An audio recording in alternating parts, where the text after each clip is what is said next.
Good evening guys, आप सभी का स्वागत है। बड़ी खबर है राजस्थान चिकित्सा विभाग से। राजस्थान में होने वाली एनएचएम और राजमेस की काफ़ी सारी भर्तियां CHO, staff nurse, ANM, lab technician, pharmacist, nursing tutor, trainer incharge और हेल्थ सुपरवाइजर, इनके एडमिट कार्ड को लेकर बड़ी सूचना और बड़ी जानकारी जारी हो चुकी है। ऑफिशियली यहाँ पर नोटिफिकेशन जारी हो चुका है 3 पेज का, जिसमें आपको निर्देश बताए गए हैं कि आपको जो एडमिट कार्ड जारी होंगे उसके सामान्य निर्देश क्या है। आपके ड्रेस कोड के बारे में यहाँ पर जानकारी दी गई है, क्या क्या डॉक्यूमेंट्स आपको लेकर जाने हैं उसके बारे में यहाँ पर आपको जानकारी दी है। एंड बात करेंगे यहाँ पर, देखो आलोक राज जी, इन्होंने एक्स हैंडल पर, इन्होंने एक्स अकाउंट पर ट्वीट किया है कि एनएचएम के सभी एग्ज़ाम जो कि 8 से 13 जून तक के एडमिट कार्ड है आपके 4 से 5 जून मतलब कल और परसों में आपके एडमिट कार्ड जारी हो जाएंगे, जिसको आपको अपनी एसएसओ आईडी के माध्यम से यहाँ पर डाउनलोड करना है। सभी चीज़ों का निचोड़ यदि मैं आपको समझाऊं तो इसमें आपको ड्रेस कोड के बारे में पता चलेगा कि आप जब एग्ज़ाम देने जाओगे तब वहां पर आपको किन किन चीज़ों का सावधानी के साथ में आपको एग्ज़ाम देने जाना है। क्या जीन्स पैंट शर्ट पहन के जाने हैं, किस तरह के डॉक्यूमेंट्स लेकर जाने हैं। आपका वहां पर फेस रिकॉग्नाइज किया जाएगा, फेस की स्कैनिंग की जाएगी। वहां पर आपको अपना आधार कार्ड लेके जाना है, जिसमें आपको आपकी जो है डेट ऑफ बर्थ यहाँ पर आपकी साफ साफ नज़र आनी चाहिए। दोस्तों बता दूं मैं आपको जानकारी के लिए क्या क्या लेकर जाने होंगे और क्या कुछ चीज़ें आपके लिए यहाँ पर सावधानी रखनी जरूरी है, ये देखिए। पूरा ऑफिशियल नोटिफिकेशन यहाँ पर जारी हुआ है और 3 ये देखिए जुलाई का नोटिफिकेशन है। जस्ट अभी का नोटिफिकेशन आया है राजस्थान कर्मचारी चयन बोर्ड की तरफ से। एनएचएम और राज्य में इसके विभिन्न संवर्ग के संविदा पदों हेतु सीधी भर्ती के लिए आवेदन पत्र आमंत्रित किए गए थे। उक्त परीक्षाओं का आयोजन निम्न तालिका के अंकित अनुसार किया जाएगा। देख लो, मैं आपको फिर से डेट बता देता हूँ। काफ़ी सारे अभ्यर्थी तो अपने ऐसे होंगे जिनको अभी तारीख ही नहीं पता। भैया ध्यान रख लो, यदि आपने राजस्थान कर्मचारी चयन बोर्ड की इन एनएचएम और राजमेंस की परीक्षाओं में फॉर्म अप्लाई किया है, आवेदन किया है, तो इसमें आपको एग्ज़ाम देने जाना है। एग्ज़ाम देने नहीं जाओगे, सोचोगे कि चलो जाने दो यार, छोड़ देते एग्ज़ाम, तो भी आपके ऊपर यहाँ पर पेनल्टी लगाई जाएगी। ध्यान रखना, जिसकी जानकारी हम लगातार हमारे टेलीग्राम पर और हमारे इंस्टाग्राम पर, व्हाट्सएप हैंडल पर यहाँ पर डाल रहे हैं। तो जरूर एग्जाम देने जाए। एग्जाम नहीं देने जाओगे तो आपको डीबार कर दिया जाएगा। यदि आप 2 एग्जाम छोड़ते हो राजस्थान कर्मचारी चयन बोर्ड की जो एजेंसी है उसके माध्यम से करवाई जाने वाली परीक्षाओं को, यदि आप 2 परीक्षा छोड़ते हो, एग्जाम नहीं दोगे, तो आपको यहाँ पर डीबार कर दिया जाएगा, बाहर कर दिया जाएगा। दोबारा से आप किसी भी एसएसओ आईडी के इससे फॉर्म नहीं भर पाओगे। ध्यान रख लेना, पेनल्टी लगेगी, वो अलग बात है। सीएचओ का एग्जाम 8 तारीख को है, 8 जुलाई को सुबह 9:30 बजे से 12 बजे के बीच में। मैंने आपको बता दिया था। 4 एग्जाम आपके कॉम्बाइन है, public health care nurse incharge का, ट्रेनर का और नर्सिंग ट्यूटर का। 9 तारीख को, 9 जुलाई को सुबह 9:30 बजे। और 9 तारीख को ही इवनिंग की शिफ्ट में 3 बजे से लेकर 5:30 बजे के बीच में आपका साइकेट्रिक केयर नर्स का है। ओके, सेक्टर हेल्थ सुपरवाइजर संविदा वाला आपका एग्जाम 10 तारीख को रहने वाला है। मेडिकल लैब टेक्नीशियन और लैब टेक्नीशियन का आपका एग्जाम 11 जुलाई को रहने वाला है, सुबह की शिफ्ट में 9:30 बजे से 12 बजे के बीच में। 2 घंटे पहले आपको चले जाना है। एग्जाम शुरू होने के 1 घंटे पहले आपको यहाँ पर एंट्री बंद कर दी जाएगी। इस बात का बिल्कुल आपको नोट करके रखना है। कंप्यूटर आयुर्वेदिक 11 तारीख को आपका एग्जाम है, 3 बजे से 5 बजे के बीच में। एक बड़ी समस्या काफ़ी सारे स्टूडेंट को आ रही है कि सर अभी नया आधार कार्ड अपडेट कराया है, उसमें सिर्फ हमारी डेट ऑफ बर्थ नहीं आ रही, सिर्फ ईयर साल आ रहा है। जैसे किसी की डेट ऑफ बर्थ है 17 अगस्त 1995, तो ओनली फॉर 1995 लिखा हुआ आ रहा है। तो भैया यदि ऐसे किसी के साथ प्रॉब्लम है, किसी ने अपना आधार कार्ड अपडेट कराया हो, तो काफ़ी सारे नए आधार कार्ड में इस तरह की प्रॉब्लम यहाँ पर फेस करने को दिख रही है। तो अपना पैन कार्ड और अपना वोटर आईडी यहाँ पर आपको ले जाना चाहिए। ठीक है, साथ में ले जाना। आप अपने बैग के साथ में बाहर रख सकते हो एग्जाम सेंटर पर, जहाँ पर सुविधा हो, ताकि यदि आपको एंट्री नहीं मिले तो आप पैन कार्ड दिखा दो, वोटर आईडी दिखा दो। इसलिए ध्यान देने वाली बात ये भी है आपके दोस्तों। सभी चीज़ों का निचोड़ समझा देता हूँ आपको। सभी चीज़ों का निचोड़ यदि अपन देखें तो सभी चीज़ों का निचोड़ ये है कि सीधा शर्ट, एक सिंपल टी शर्ट में और अपना पजामे में या सिंपल पैंट में आपको जाना है, जिसमें जीन्स आपको पहन के नहीं जानी। जीन्स में एक मोटा बटन रहता है, वो बटन भी आपका तोड़ दिया जाएगा, निकाल दिया जाएगा। ध्यान रखना, पिछली बार सीएचओ की भर्ती में भी यही हुआ था। आपको लड़कियों को किसी भी तरह का यहाँ पर बालों में कुछ रबड़ बैंड कुछ भी लगा के नहीं जाना। मैं अभी बता देता हूँ आपको।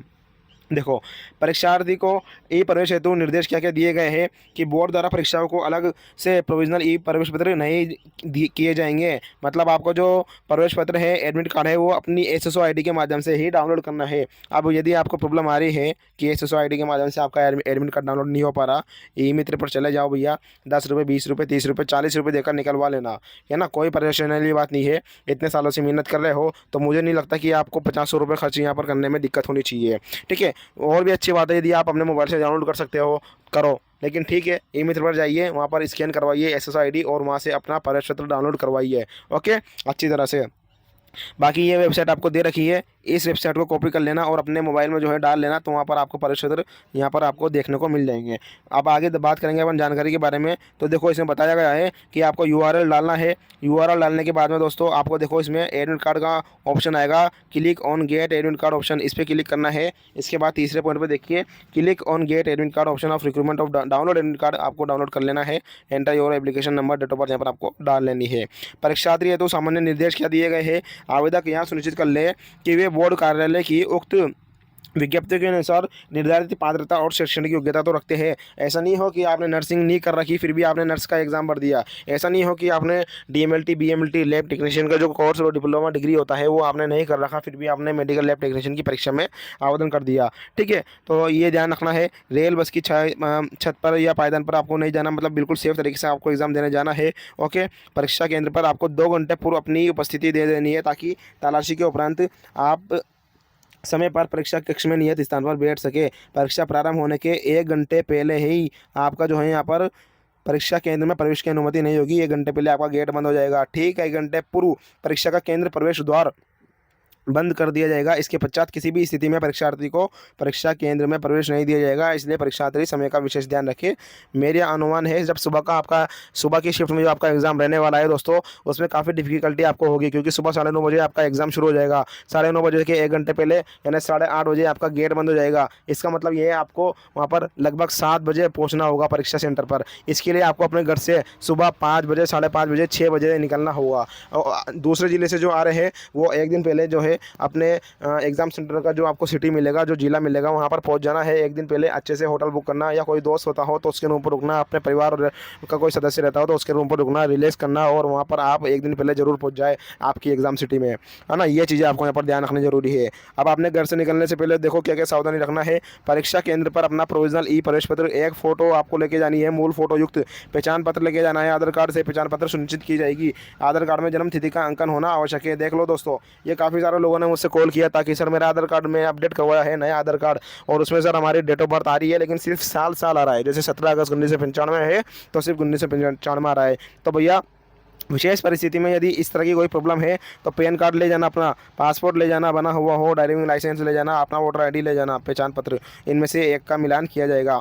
उपस्थिति पत्रक पर चस्पा करने हेतु आपको स्वयं साइज का, इस साइज का आपको एक रंगीन मूल फोटो लेके जाना है। मर्ज, मॉर्फ्ड और टेम्पर्ड किया हुआ नहीं होना चाहिए, बिल्कुल साफ सुथरा सिंपल आपका फ़ोटो यहाँ पर होना ज़रूरी है। ओके आपका फोटो 1 महीने से अधिक पुराना नहीं हो, इसलिए किसी की फोटो में डेट ऑफ बर्थ लिख रही हो तो डेट ऑफ बर्थ काट देना कि अच्छे से, लेकिन सिंपल आपका फोटो होना चाहिए और ऐसा लगना चाहिए कि वो रियल हो आपका फोटो। ऐसा नहीं हो कि आप अभी भी 2025 में तो एग्जाम दे रहे हो और फोटो ले जाओ आप कब का, 2010 का, 2005 का, ऐसा भी नहीं है दोस्तों। सभी फोटोग्राफ की सॉफ्टवेयर से जाँच की जाएगी। नीले रंग की स्याही का एक पारदर्शी बॉल पेन आपको लेके जाना है। क्या आपको एक नीला पेन ही लेके जाना है, बॉल पेन नीले रंग की स्याही का, ध्यान रखना, ना ब्लैक कलर का ले जाना, ना लाल कलर का ले जाना, ना पीले कलर का, सिर्फ और सिर्फ नीले कलर का पेन आपको लेके जाना है। पारदर्शी होना चाहिए वो, जिसमें आपको कोई समस्या नहीं आए।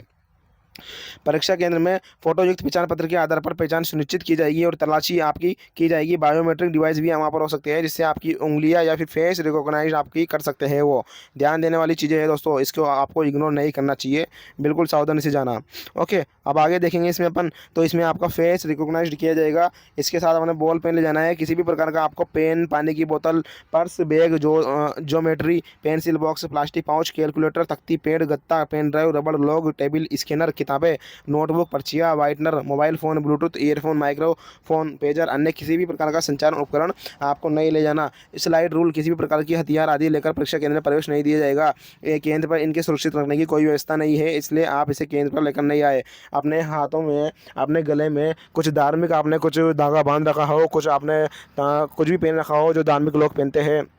ओके, चाहे कोई से भी धर्म से हो, वो भी खोल कर जाना। ठीक है, मनाही नहीं है पहनने की, बिल्कुल अपने सभी लोग अपने धर्म का पालन करें, लेकिन परीक्षा केंद्र पर जो है इसको खोल कर जाए, क्योंकि रूल्स रेगुलेशन जो भी होते हैं, प्रोटोकॉल, वो यहाँ पर भर्ती एजेंसी को निभाने पड़ते हैं। ओके, खोल के जाए, आराम से एग्जाम दे, सीधी सिंपल बात है, और फिर वापस आकर पहन ले, कोई समस्या नहीं आएगी आपको। ओके, परीक्षाओं में यहाँ पर डिसेबिलिटी कैंडिडेट वालों अभ्यर्थियों को शुद्ध लेखक दे होने पर क्या प्रक्रिया अपनानी है, उससे संबंधित दिशा निर्देश अपेंडिक्स ABCDE बोर्ड की वेबसाइट पर उपलब्ध है। इनका अवलोकन कर आवश्यक रूप से यहाँ पर पालना की जाएगी। PH अभ्यर्थियों के लिए यहाँ पर अलग से नियम बनाए गए हैं जिनको आपको यहाँ पर पढ़ लेना है।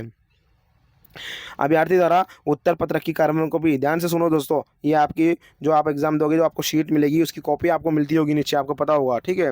वो अभ्यर्थियों द्वारा उत्तर पत्र की कार्बन कॉपी प्रति अपने साथ ले जाने हेतु अनुमति है आपको उसे परीक्षा के अंतिम परिणाम जारी होने की संपूर्ण प्रक्रिया पूर्ण होने तक सुरक्षित रखनी होगी। जब बोर्ड द्वारा जब भी मांगी जाए उसे प्रस्तुत करना होगा। ऐसा न करने पर अभ्यर्थियों के विरुद्ध आवश्यक कार्रवाई अमल में लाई जा सकती है। आपको पता होगा जब आप एग्जाम दोगे तो आपकी शीट के नीचे जो आपकी उत्तर कुंजी रहेगी, उत्तर कुंजी के नीचे जो है एक जेरोक्स लगी रहती है, कार्बन पेपर लगा हुआ रहता है, वो आप लेकर जा सकते हो, उसे संभाल कर रखना भैया। यदि कोई परिस्थिति में कोई विवाद की उपस्थिति में बोर्ड एजेंसी उसको मांगती है, आप नहीं दे पाते, तो आपके विरुद्ध यहाँ पर जो है कार्रवाई भी की जा सकती है। इसलिए जब तक परिणाम नहीं आ जाता, रिजल्ट नहीं आ जाता, तब तक आपको कार्बन कॉपी यहाँ पर संभाल के रखनी है आपकी उत्तर कुंजिका की। परीक्षार्थियों के परीक्षा में सम्मिलित हेतु ड्रेस कोड क्या है दोस्तों? ड्रेस कोड में देखो, पुरुष अभ्यर्थी आदि पूरी आस्तीन के टी शर्ट कुर्ता पजामा पैंट पहनकर आएंगे। जीन्स पहनकर आने की अनुमति नहीं होगी। ध्यान से सुन लो, जीन्स पहनकर मत जाना। सिंपल पैंट, आपको पूरी आस्तीन के शर्ट, आदि आस्तीन के शर्ट, टी शर्ट कुर्ता पजामा पैंट पहनकर आप जा सकते हो, लेकिन जीन्स पहनकर मत जाना। जीन्स में मोटा बटन रहता है, इसलिए इन्होंने ऐसा कहा है। महिला अभ्यर्थी सलवार सूट चुन्नी साड़ी आदि पूरी आस्तीन का कुर्ता ब्लाउज पहनकर बालों में साधन रबड़ बैंड लगाकर आएगी। जीन्स पहनकर आने की अनुमति नहीं होगी। परीक्षार्थी पूरी आस्तीन का कुर्ता शर्ट ब्लाउज आदि पहनकर आ सकते हैं, किंतु अपनी वेशभूषा में बड़ा बटन, मेटल बटन, किसी भी प्रकार का ब्रोच, जड़ाऊ पिन, बेज या फूल आदि लगाकर आने की अनुमति नहीं होगी। परीक्षार्थी लाख कांच की पतली चूड़ियों के अलावा किसी भी प्रकार के जेवरात, अन्य प्रकार की चूड़ियाँ, कान की बालियाँ, इयररिंग, अंगूठी, ब्रेसलेट पहनकर नहीं आएंगे। परीक्षार्थी परीक्षा केंद्र में किसी भी प्रकार की घड़ी, धूप का चश्मा, belt, hand bag, hair pin, गंडा, ताबीज, cap, hat, scarf, stole, shawl, muffler पहनकर परीक्षा में शामिल नहीं होंगे। हवाई चप्पल, स्लीपर, सैंडल, जूते, मोजे सभी छोटे टखने तक के पहनकर आने की अनुमति होगी आपको। इसलिए सिंपल टी शर्ट पहन लेना, सिंपल पजामा पहन लेना और एक साधारण चप्पल पहन लेना। मेटल चेन वाले जूते को पहनने की अनुमति यहाँ पर आपको नहीं मिलेगी। यदि किसी वस्तु को पहनकर आपको नंगे पर एग्जाम देने जाना पड़ेगा दोस्तों अंदर, ठीक है, इसलिए ध्यान से जाए। यदि किसी वस्तु को पहनकर आने में ड्रेस कोड में शामिल होने से संबंध में संदेह विवाद हो तो इस संबंध में केंद्र पर परीक्षा से जुड़े अधिकारियों का निर्णय मान्य होगा। गृह विभाग, राजस्थान सरकार, जयपुर द्वारा जारी परिपत्र इसके अकॉर्डिंग सिख धर्म के अभ्यर्थियों को कड़ा, कृपाण, पगड़ी आदि धार्मिक प्रतीकों को धारण कर परीक्षा में शामिल हेतु अनुमति दी जाए, किंतु कृपाण छोटी साइज की एवं कवर होनी चाहिए तथा परीक्षा टेबल पर रखने की अनुमति नहीं होगी। इस धर्म के अभ्यर्थियों को परीक्षा केंद्र पर 2 घंटा पूर्व उपस्थित होना होगा। कौन से धर्म को? सिख धर्म के अभ्यर्थियों को 2 घंटे पहले जाना है, यदि उन्होंने कृपाण, पगड़ी आदि कुछ पहन रखा है तो, ठीक है। इसमें देखो, यदि फ्रिस्किंग के दौरान किसी सिख अभ्यर्थी द्वारा उपरोक्त वर्णित प्रतीकों में कोई संदेहास्पद उपकरण ले जाना पाए जाए तो उसे परीक्षा हॉल में नहीं ले जाने दिया जाएगा। उक्त ड्रेस कोड में आने पर परीक्षार्थियों को परीक्षा केंद्र में प्रवेश दिया जाएगा। ओके, आगे देखो, इसमें इन्होंने बताया है परीक्षा में नकल, अनुचित साधनों के उपयोग आदि में है तो आपको कठोर यहाँ पर आपको कानून बनाया गया है। यदि पकड़ाव में आते हो तो यहाँ पर आपको दोस्तों काफ़ी यहाँ पर आपको परेशानी का सामना करना पड़ सकता है। परीक्षा केंद्र पर नकल की रोकथाम के लिए बहुत ही प्रभावी उपाय किए गए हैं। परीक्षा में नकल कराने के नाम पर ठगी कराने वाले गिरोह के किसी भी जांच में नहीं आए। कोई बोले कि पेपर आ गया, उसके जांच में नहीं आना। आपको सोशल मीडिया पर किए जा रहे भ्रामक प्रचार पर आपको विश्वास नहीं करना। परीक्षा संचालन में किसी प्रकार से अनुचित साधनों का उपयोग, अनियमित गतिविधियों, ये सभी कानून में संलिप्तता पाई जाती है तो उसके विरुद्ध आपको राज्य सार्वजनिक परीक्षा भर्ती के अनुचित साधनों की रोकथाम के जो भी आपके नियम होते हैं उनके अकॉर्डिंग आपको यहाँ पर सजा मिलेगी दोस्तों, ध्यान रखना। परीक्षार्थी हेतु अन्य महत्वपूर्ण बिंदु, परीक्षा आयोजन के बाद यथासमय बोर्ड द्वारा मास्टर प्रश्न पत्र और उसकी उत्तर कुंजी बोर्ड की वेबसाइट पर अपलोड की जाएगी, ठीक है। परीक्षार्थियों से उत्तर कुंजी अपलोड होने के बाद 72 घंटे की अवधि में प्रश्न पत्र उत्तर कुंजी पर आपत्तियां आमंत्रित की जाएगी। प्रत्येक आपत्ति के लिए परीक्षार्थी को निर्धारित शुल्क 100 रुपये निर्धारित प्रक्रिया से जमा कराना होगा, अन्यथा आपत्ति रजिस्टर नहीं होगी। परीक्षा केंद्र के संबंध में किसी कठिनाई की स्थिति में परीक्षार्थी द्वारा उस केंद्र के जिले से संबंधित परीक्षा समन्वयक और जिला नियंत्रण कक्ष, जिनके दूरभाष नंबर बोर्ड की वेबसाइट पर उपलब्ध होंगे, से संपर्क किया जा सकता है। परीक्षार्थियों के संबंध में विभिन्न सोशल मीडिया पर किए जा रहे भ्रामक विचार पर विश्वास नहीं करना।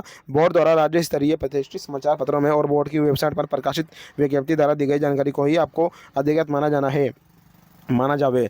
ओके, और सभी सूचनाएं आपको बोर्ड की वेबसाइट, राजस्थान कर्मचारी चयन बोर्ड RSSB की वेबसाइट पर यहाँ पर आपको देखने को मिल जाएगी। ये देखो, यदि आप जब एग्ज़ाम दे के आओगे और आपको लगता है कि जब परिणाम आएगा परीक्षा आयोजन के बाद समय बोर्ड द्वारा मास्टर प्रश्न पत्र एवं उसकी उत्तर कुंजी बोर्ड की वेबसाइट पर अपलोड की जाएगी, मतलब आंसर की जब जारी की जाएगी दोस्तों, तो उस समय यदि आपको लगता है कि कोई समस्या है ना, कोई क्वेश्चन आपने सही किया, गलत किया या कुछ लफड़ा हो गया, तो उसमें आपसे आपत्ति भी मांगी जाएगी। आपत्ति के लिए जो है आप परीक्षार्थियों से उत्तर कुंजी अपलोड होने के बाद, आंसर की अपलोड होने के बाद 72 घंटों के अंदर अंदर आपको यहाँ पर आपत्ति जो है आपको करनी है, रजिस्टर करनी है, और 100 रुपये उसके लिए आपकी फ़ीस लगने वाली है। किसी अभ्यर्थी को यदि परेशानी आ रही हो, इसके रिगार्डिंग कोई सवाल हो, कोई क्वेश्चंस हो, या किसी भी स्थिति में वो उलझ चुका हो, परिस्थिति में कोई समस्या आ रही हो, तो दोस्तों आप हमारी SCS सर्विस यहाँ पर ज्वाइन कर सकते हो। कौन सी सर्विस? SCS, सैलेज कंसल्टेंसी सर्विस। ये सर्विस हमने इसलिए शुरू की थी क्योंकि आप जैसे हज़ारों नर्सिंग और पैरामेडिकल अभ्यर्थी होते हैं जिनके पास सवाल जवाब करने के लिए कोई भी नहीं होता एक्सपर्ट, ठीक है। इसलिए हमने ये सर्विस शुरू की थी। 99 रुपये में आप हमारी 1 साल की पूरी मेंबरशिप ले सकते हो, जिसमें आप हमसे कॉल पर बातचीत कर सकते हो। हम आपको प्राइवेटली पेड ग्रुप में ऐड करेंगे पूरे 1 साल के लिए। 915 40 557 ये नंबर है। ये व्हाट्सअप नंबर पर आप ज्वाइन SCS लिखकर भेज दो, या फिर सीधा 99 रुपये का पेमेंट करिए फ़ोनपे, पेटीएम, गूगल पे, और उसका स्क्रीनशॉट इसी नंबर पर भेजो और ज्वाइन SCS लिखकर भेज दो। ओके, फिर हम आपसे कॉन्टैक्ट करेंगे, आपका नाम, नंबर सेव, जिला सब सेव करेंगे और आपसे बातचीत करेंगे, आपकी समस्या पर यहाँ पर अपन काम करेंगे। तो ये चीज़ें थी। आप दोस्तों हमारा टेलीग्राम चैनल ज़रूर ज्वाइन कर सकते हो। फ्री चीज़ें यहाँ पर हम बिल्कुल लगातार सबसे पहले डालते हैं। हमारा व्हाट्सअप चैनल भी है, और हमारा यूट्यूब चैनल, जो भी पहली बार देख रहा हो वीडियो राजस्थान से, तो ये जो हमारा चैनल है दोस्तों, इसको सब्सक्राइब कर लेना। इस जो सब्सक्राइब का बटन दिखाई दे रहा है ब्लैक कलर का, लाल कलर का, इसको आपको दबाकर वाइट कर देना है इस तरह से, और ऑल के आइकन पर प्रेस कर लेना है। धन्यवाद, अभी के लिए इतना ही। कल कितनी तारीख है दोस्तों? कल है 4 जुलाई। तो कल 4 जुलाई, आज 3 जुलाई को मैंने आपको बता दिया पूरी कुछ महत्वपूर्ण निर्देश, जानकारी, क्या क्या सावधानी आपको रखनी है, ड्रेस कोड क्या अपनाना है ना। अब कल 4 जुलाई से आप SSO ID के माध्यम से या राजस्थान कर्मचारी चयन की वेबसाइट से जो है यहाँ पर डाउनलोड कर लेना एडमिट कार्ड। यदि एडमिट कार्ड डाउनलोड करने का लिंक आपको चाहिए तो वो मैं आपको प्रोवाइड करवा दूँगा। हमारे टेलीग्राम चैनल पर ज्वाइन कर लेना, सर्च कर लेना टेलीग्राम पर जाकर सैलेज नर्सिंग एकेडमी, या फिर हमारे व्हाट्सअप चैनल से। धन्यवाद, अभी के लिए इतना ही। मिलते हैं नेक्स्ट वीडियो में। टेक केयर दोस्तों।